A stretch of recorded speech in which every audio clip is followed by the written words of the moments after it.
You might have heard this before, but I'm going to tell you again. Did you know that 75% of people fear public speaking more than death? That's right. Standing in front of an audience terrifies most of us more than death itself. And this statistic traces back to the 1973 American Fears Survey. But more recent studies that are mentioned in mentalhealth.com or ResearchGate confirm that public speaking anxiety is one of the most common fears, affecting approximately 75% of individuals to some degree. Now, the claim that it's feared more than death, well, that's probably more anecdotal. Hey, I'm Lisa Hugo, and I am obsessed with helping other people find their voices so they can go out and take on the world, be seen as an authority, an expert, and grow their business by sharing that knowledge and expertise with others. Now, I studied performing arts, and I spent 20 years of my career traveling the world as a professional singer-songwriter. I teach you the secrets to speak up and be heard, overcome your fears, and then use these skills to build a business and a life that you love and that could change both your own life and the lives of others.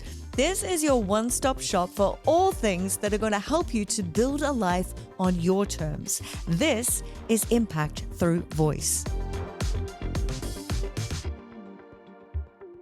Hello and welcome to the Impact Through Voice podcast. I'm Lisa Hugo, and on today's episode, I want to talk about the importance of putting in the work if you want to achieve anything meaningful in life, and especially relating that back to public speaking and powerful communication.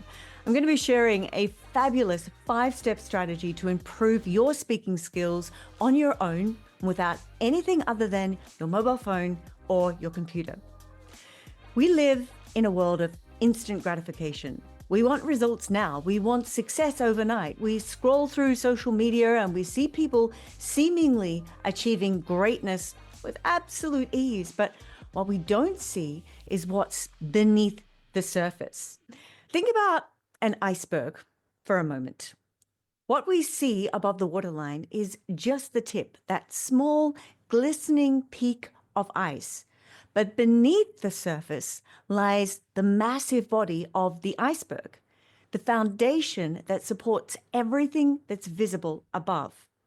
Now, this is exactly how success works in any field.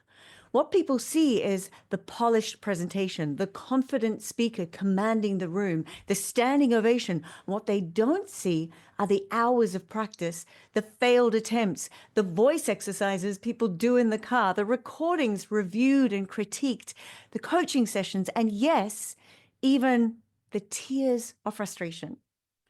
It's like fitness, isn't it? Nobody expects to walk into a gym for the first time and deadlift 300 pounds. Nobody expects to run a marathon without training. We understand that physical transformation requires consistent effort over time. So if you want to fit into that dress for your best friend's wedding, you don't just wish for it to happen. You change your diet, you exercise regularly, you make sacrifices, you put in the work. Speaking with impact requires the same dedication. Your voice is a muscle. Your delivery is a skill. Your confidence is built through repetition and experience. None of these things develop by accident or overnight. Here's another analogy. Think about it like tending a garden. You can't just throw the seeds on the ground and expect a beautiful harvest. You need to prepare the soil, plant with care, water consistently, pull the weeds, protect from pests, nurture your plants through the different seasons. Well, your speaking ability is the garden. It needs regular attention, it needs care, and yes, sometimes even some pruning of bad habits to truly flourish. So, how do you actually put in the work to become a more impactful speaker? I want to share with you a powerful exercise that I use with my clients. It's a 5-step process. The first step is to record yourself speaking for 5 minutes on a topic that you are passionate about. You're not allowed to script it. You're not allowed to prepare it or over-prepare it. You can think through before you do it what you're planning to talk about, but that's about it. We want this to be spontaneous. Speak naturally about something that really matters to you. Then I want you to wait a day before you go and review it. This is going to give you some emotional distance from that performance. We need that because if you do it immediately, you'll probably be over critical. We are always our biggest critic. And so wait a day. And when you do review it, I want you to do it in stages. The first stage is to watch it as a natural observer. Focus on the content and the message. Did you communicate what you intended? Make some general observations about what worked and what didn't. Okay, the next step is to turn your device over and just listen to the audio. Pay attention to your voice, to the quality of your voice. Is it monotone? Is it melodic? Do you end sentences like they're questions? Do you speak too quickly? Is your voice perhaps airy and weak? Maybe even nasal, have the nasal quality? Or is it rich and is it resonant? Do you use lots of filler words like actually, or high frequency words just because, actually? Then I want you to mute the sound and watch yourself back. Now you're going to observe your facial expressions, your hand gestures, your body language. How strong do you look, or how weak do you look in how you're holding yourself? Do you look confident? Do you appear natural? Do your physical expressions enhance your message, or do they distract from your message? Okay, and the fifth step, the final step, is to transcribe your recording. Once you've transcribed it, I want you to read it back. So when you're transcribing it, and I use a software called Descript because you can bring it in, AI will do the transcription, and it's going to highlight all of the non-words that you use in your script, the ums, the ahs, the words which don't contribute to the message. Do not delete these. Once you have that transcript, I want you to read it back. Does it make sense on paper? Is it well structured? How many filler words did you use? Count them. Are there places where the transcription is perhaps misunderstood? There's described or used words that you didn't actually say, which means that your speech was unclear. And then you need to commit to improvement.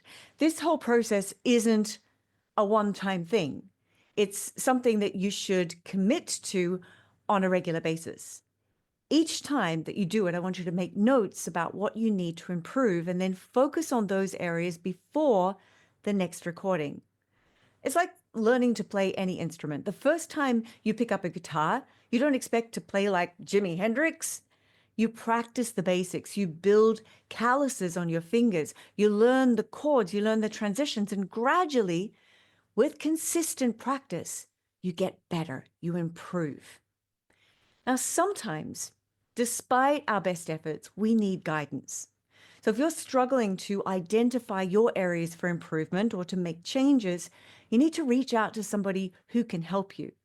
Now, when I work with clients, I focus on helping them to tune their ears to their own sounds, giving them the skills to connect their voice to their message.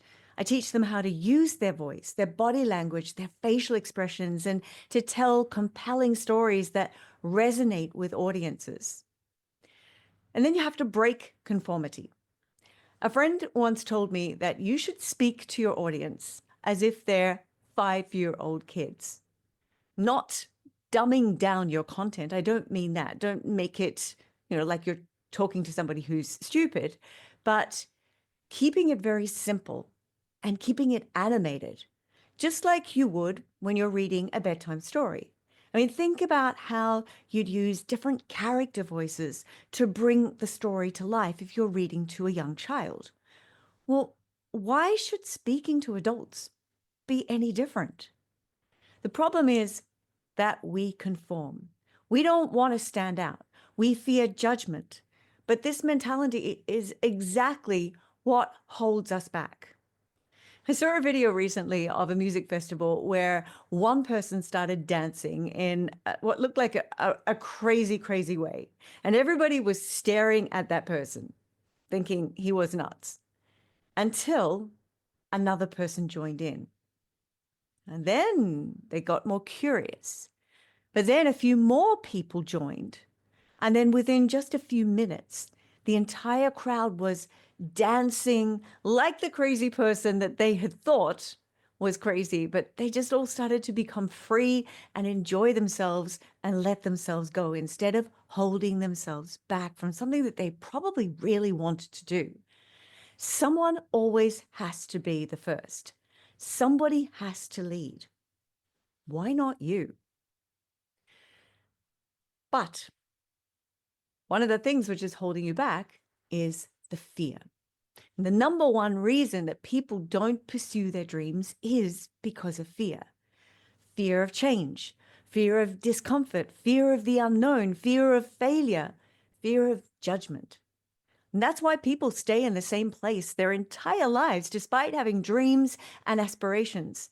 That's all they remain, dreams and aspirations. They never become a reality. Remember, we are the average of the 5 people that we spend the most time with. If you surround yourself with highly successful people, you'll likely become successful too. If you spend time with great communicators, your communication skills will improve. Connect with people who have achieved what you want to achieve, and you're going to find yourself moving in that direction. Well, I hope this episode inspires you to put in the work to achieve your goals, to commit, to not give in, to embrace discomfort as part of the process, to invest in the help that you need. Don't settle for average. Go out there and become the best version of yourself that you can possibly be. Make your voice heard, because the truth is the world needs your voice. The world needs your message, but it needs you to deliver it with impact, with confidence, with authenticity. And that only comes one way, by putting in the work. Thanks for tuning in to another episode of the Impact Through Voice podcast. Now, if you've reached the end of this episode, then it means you're enjoying the podcast. So I have a quick favor to ask. If you haven't yet subscribed, please go and do it now, and even leave us a review, because it really does help us so much to reach more people and impact more people. And I would be very, very grateful. Now, I love to read all of your comments about the show and what you're enjoying, what you would like to hear more of. So please take the time and go and do that now. When you do that, please take a screenshot and then tag me on Facebook or Instagram. That's Lisa Hugo Official. Now, I'm going to be sure to share your post, and I'm also going to private DM you with a thank you. And it also means you won't miss an episode. And as a subscriber, then you're going to get access to more content that we don't even open up to everybody. So thanks again. And until next time, keep on working towards your goals and making a positive impact on the world with your voice.